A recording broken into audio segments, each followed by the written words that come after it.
नाशिक शहरातील जय हिंद कॉलनी परिसरात मद्यधुंद तरुणांच्या बेफाम गाडी चालकामुळे मोठी खळबळ उडाली आहे। शुक्रवारी उशिरा रात्री घडलेल्या या घटनेत नागरिकांच्या अंगावर गाडी घालण्यात आल्याने 2 तरुणांसह एका 2 वर्षाच्या बालिकेला दुखापत झाली।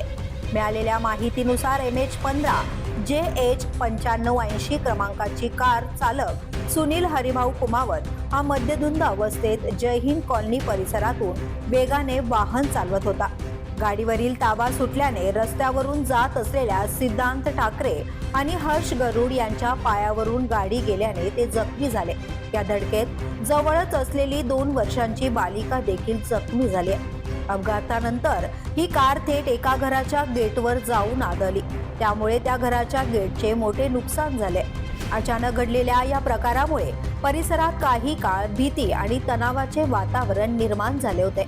या घटनेची माहिती मिळताच परिसरातील नागरिकांनी नगरसेवक शरद फडोळ आणि प्रतिभा पवार यांना संपर्क साधत घटनास्थळी बोलावून घेतले। त्यांनी घटनास्थळी पोहोचून परिस्थितीची पाहणी केली आणि जखमींना मदत करत पोलिसांना माहिती दिली।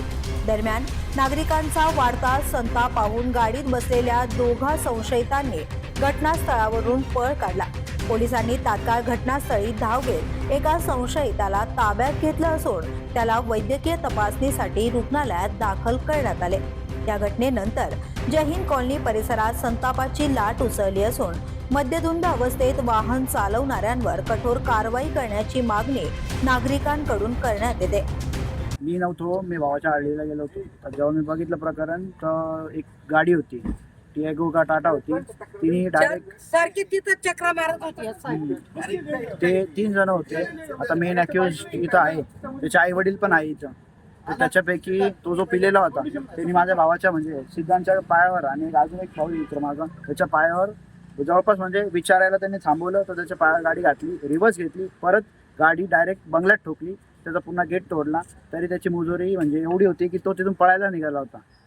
तरी यांनी थांबवलं, त्याला काढलं, त्याला ते काका होते आमचे ठाकरे काका, त्यांनी बाजूला नेलं, त्याला वाचवलं, नाही तर तो आता नसतं। आणि तो एवढा पिलेला आहे, त्याला सूज नाही आहे।